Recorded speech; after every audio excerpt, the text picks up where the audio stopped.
जनता जनार्दन से हम हाथ जोड़ के कहेंगे कि उसका उन दोनों का बायकॉट कीजिए, क्योंकि देखिए अब इंटरटेनमेंट फील्ड के पीछे आते हैं, फील्ड के ऊपर आते हैं कि वो मेरे जितने भी गाने को चुन चुन के वो दिखाया है ना, तो हम कहाँ मना किए हैं कि हम नहीं गाए हैं, हम ही ना गाए हैं, हम ही गाए हैं। और क्यों नहीं गाएंगे, खाली भजन गाएंगे।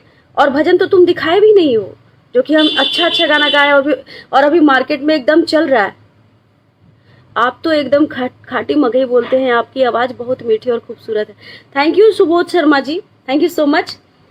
तो अभी बताओ, मतलब उसको खुशबू उत्तम ऑफिशियल चैनल पर खाली उसको गंदा दिखाई दिया, ठीक है, और खुशबू उत्तम का गाना खाली गंदा गंदा सेलेक्ट करके आप सबके बीच लाया है। तो हम आज इसलिए आए हैं लाइव कि हम ये दिखाना चाहते हैं कि हम समाज में क्या क्या काम किए हैं, और मेरी तारीफ कितनी हुई है, मेरी सराहना कितनी हुई है, उन दोनों इडियट्स को नहीं पता है। वो लोग बस आप लोगों को जातिवाद के नाम पे भड़का रहे हैं, अश्लीलता के खिलाफ भड़का रहे हैं, और बस वो अपने आप को चमकाना चाह रहे हैं। उनका मकसद कुछ भी हो, पैसा कमाना हो, नेता बनना हो, या जो भी हो। हाँ, क्योंकि एमआर की पता चला हमको कल, हम लोग समझ रहे थे इंजीनियर है, लेकिन पता चला कि हमको लग रहा था कि हाँ, ये कल बोली कि इसकी भाषा से तो वो इंजीनियर नहीं लगता है, क्योंकि जब उतना आदमी पढ़ता लिखता है तो उसमें शालीनता आ जाती है, उसमें विनम्रता आ जाती है। शशिलाल बेदर्दी जी, थैंक यू। नहीं, उसमें विनम्रता आ जाती है, बोलने का ढंग आ जाता है। लेकिन जब ये बोली कि उसमें ये पढ़ा लिखा कोई गुण नहीं है, तब पता चला है कि ये एमआर का काम करता है किसी कंपनी में।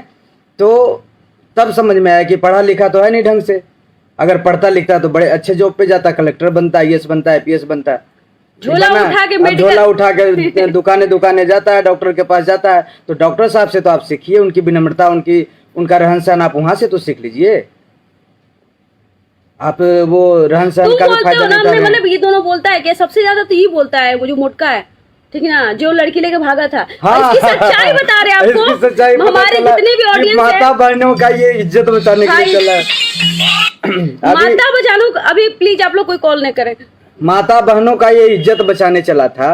अब पता चला है कि ये कहीं से लड़की को लेके भाग गया था, कुछ दिन रखा, उसके बाद छोड़ दिया, उसके बाद उसका रेप किया, उसके बाद उस लड़की को भी छोड़ दिया। मतलब प्यार के झांसा में ये जो गौतम है, कोची नाम है गौतम सिंह, उसका राजपूत ओरिजिनल नाम नहीं है, उसका ओरिजिनल नाम गौतम सिंह है, और बाद में झाग पुत्र लगाया है, ठीक है ना, झाग पुत्र। तो भैया झाग पुत्र जी, आप जो है ना, उसका नाम झाग पुत्र। आप अपने से पहले अपने आप को झांकिए, देखिए। एक बार और बोलना चाहते हैं, ये जो गौतम सिंह है, ये गया का रहने वाला है। वो उतना ज्यादा डिटेल नहीं बताने का, डिटेल भी हमको पता है, उसका घर सब पता कर लिया। तो इसलिए भैया मेरे, लड़की को लेके भागा, लड़की के साथ रेप किया, बलात्कार किया, उस लड़की के साथ, बेचारी के साथ प्यार के झांसा में फंसाया ये गौतम सिंह उर्फ राजपूत जो लगाता है।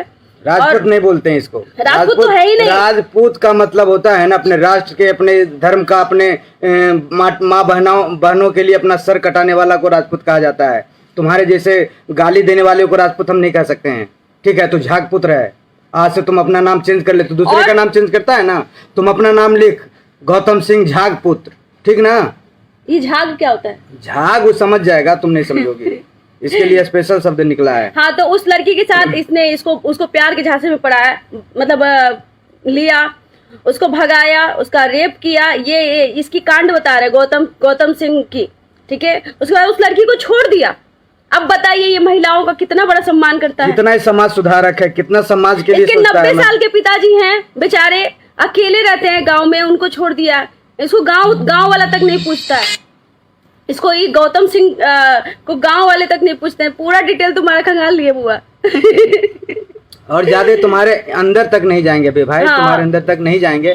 आप अच्छा काम कीजिए, मैं अभी भी कहता हूँ, आप अच्छे काम कीजिए, अच्छे तरीके नहीं कर सकता नहीं करेगा तो भैया हम बोल दिए चाचा, आपको अंकल हम बोले हैं कि आप एपिसोड खेलिएगा तो हमको भी आता है, समझे कि नहीं। हम आज तक आप हमें नहीं देखे होंगे फेसबुक पे, कहीं लाइव आते थे, थोड़ा सा हाय हेलो किए, अपना मुछवा ऐंठते थे, ऐसे करके घसक जाते थे। इतना ज्यादा आप हमको नहीं देखे होंगे। लेकिन जब आप आएंगे, आप जब इस तरह से, ये एक और कहावत आपको सुना देते हैं, एक थेथर होता है, एक भोथर होता है। क्या है? ये भोथर नहीं है। भोथर को आप पजा सकते हैं, लेकिन थेथर को आप समझा नहीं सकते हैं, समझे कि नहीं। तो ये थेथर है। अच्छा, ये बोलता है ना कि अश्लील। अच्छा बताइए कि हम लोग कौन से गाने में हम लोग वैश्या ये वर्ड यूज करते हैं, और ये हमेशा पोस्टर पे वैश्या लिखता है। वैश्या लिखेगा, कुछ कुछ इतनी वैश्या गंदे लिखेगा। गंदे गंदे शब्दों का नचनिया। प्रयोग तो करता है। तुम क्या किया उस तुम- लड़की के अच्छा, साथ? तुमने उस लड़की लड़के के को साथ छोड़ो नहीं, ना। आप लोग बताइए कि वो जिस लड़की को छोड़ा है रेप करके गौतम सिंह, उस पे उसके लिए उसको न्याय चाहिए कि नहीं चाहिए, बताइए उस लड़की को। और बहुत जल्दी हम उस लड़की को लाएंगे आप लोगों के सामने, और गौतम का पोल वही खोलेगी। तो भाई साहब, आप समाज सुधारने के लिए हम बोले हैं ना कि आप समाज सुधारिए। कोई जरूरी नहीं है कि हम लोग पहले गंदा गाना गाते थे, अब धीरे धीरे कम कर रहे हैं। वो हमारे अंगुलीमाल ये भी टुन्नू कुमार तो बोलते हैं मगैया तुम्हारा भतार है, नहीं वो जिसका भतार था उसका तो हुआ ही नहीं। नहीं सुनो ना, तो मगैया अगर इसका भतार है तो हम तोर माय के भतार हैं। अरे हरामी, तोर माय के हम भतार हैं रे। सुन, एकदम सही से बात कर, सही से बात कर बहू, नहीं तो बेटा हमरो स्टाइल आबो है, इससे करेला और ऐसे करके करेला आबो मादर चो, समझ गए ना। ये उसी का देखिए ना, उसी का फेक पेज है ये देखिए। केकरो पेज रहे उससे हमको मतलब नहीं है, आप ढंग से बात कीजिए। मुझे सारे ढंग आते हैं, मैं सब कुछ जिस तरीके से आप बात करेंगे उस तरीके से मैं बात करूंगा। और मैं पूरे और सबसे पहले मैं भोजपुरी समाज को और भोजपुरी कलाकार को ये कहना चाहता हूं कि जब आपको शुरुआत में ही जब इस तरह का आपको गाली देना शुरू किया था, आपको एक्शन लेना चाहिए। और हम तमाम भोजपुरी के कलाकारों को खुशबू उत्तम हाथ जोड़ के बोलती है कि एक हो जाइए।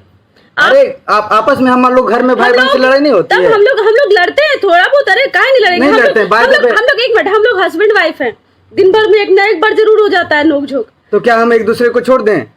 हमारा परिवार है भोजपुरी परिवार, उसी से हमारा घर द्वार चलता है, हमारा परिवार है। और भोजपुरी जो है ना हमारी बिहार की पहचान बन चुकी है, और उस पहचान को ये धूमिल करना चाहता है, ये धूमिल कर रहा है गाली दे दे करके सारे की। बोलिए कि ये पूरे वर्ल्ड लेवल पे इस तरह का रोज भोजपुरी में कचरा हो रहा है, रोज गाली गलौज हो रहा है, क्या जाता होगा संदेश हमारे और इंडस्ट्री में।